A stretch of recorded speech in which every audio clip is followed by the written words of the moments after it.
এই যে আমাদের অ্যাস্ট্রোলজির বিচারে না আমরা 8th হাউস, 12th হাউস, মারক, এই সেই বিভিন্ন কথা বলি, বিভিন্ন কথা।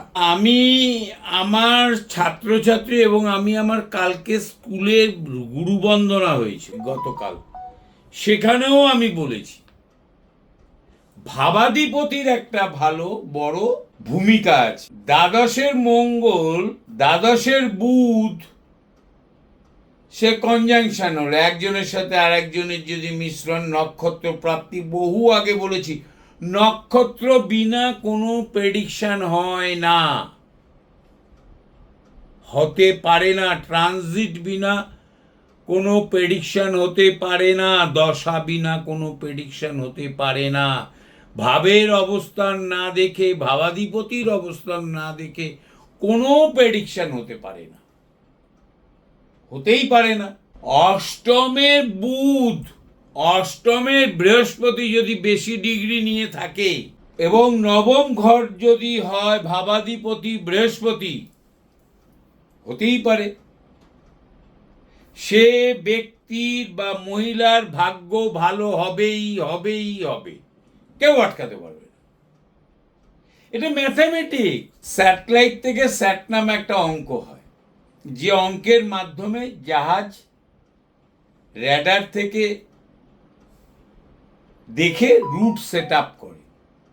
সেখানে যদি ডিগ্রির ওপর নির্ভর করে এই রুট সেট আপ না হয়, জাহাজে গন্ডগোল হবে, চলার পথে বাধার সৃষ্টি হবে। আপনাকেও যদি কেউ ঠিক মতন এরকম অ্যাডভাইস না দেয়, আপনার জীবনযাত্রার মান নিম্নগামী হবে। কেউ আটকানোর নেই, কেউ আটকাতে পারবে না, নো বডি। পড়াশোনা করতে হবে, সাবজেক্ট নো সো ইজি। শর্টকাটের রাস্তা দিয়ে লুকিয়ে টুকিয়ে চলে যাওয়া যায়, সাবজেক্টে যায় না। ভাবাধিপতির একটা ভ্যালু আছে, ডিগ্রির একটা ভ্যালু আছে।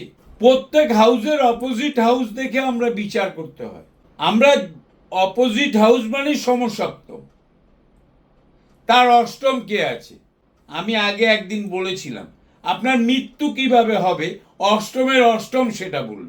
কি পরিস্থিতিতে হবে, কিভাবে হবে, ঠাকুর ঘরে বসে পুজো করতে করতে হবে, না পটি হিসুর মধ্যে সাঁতার কাটতে কাটতে হবে, না অ্যাক্সিডেন্টাল ডেথ হবে।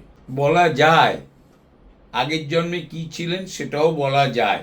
অর্থাৎ অ্যাস্ট্রোলজিতে আপনি যে কোনো 8th হাউস বা 12th হাউসে গ্রহকে দেখে, পাপগ্রহ দেখে চিৎকার করে উঠলেন আমার সব শেষ হয়ে যাবে, মঙ্গলকে দেখে চিন্তা করে উঠলেন, লাফিয়ে উঠলেন যে আমার ছেলের বিয়েতে, আমার ছেলের বিয়ে টিকবে না, আমার নাতি নাতনি হবে না, ভুল আতঙ্কটা। Every planet has an own nature. এটা অবস্থান এবং নক্ষত্র প্রাপ্তির ওপর নির্ভর করে, কত নম্বর ঘরে কি অবস্থান, কার ঘরে অবস্থান, তার রং কি, ও কত ডিগ্রি পেয়েছে, কোন পদে কোন নক্ষত্র পেয়েছে, তার টোটাল নেচারটা কি এসে দাঁড়াচ্ছে।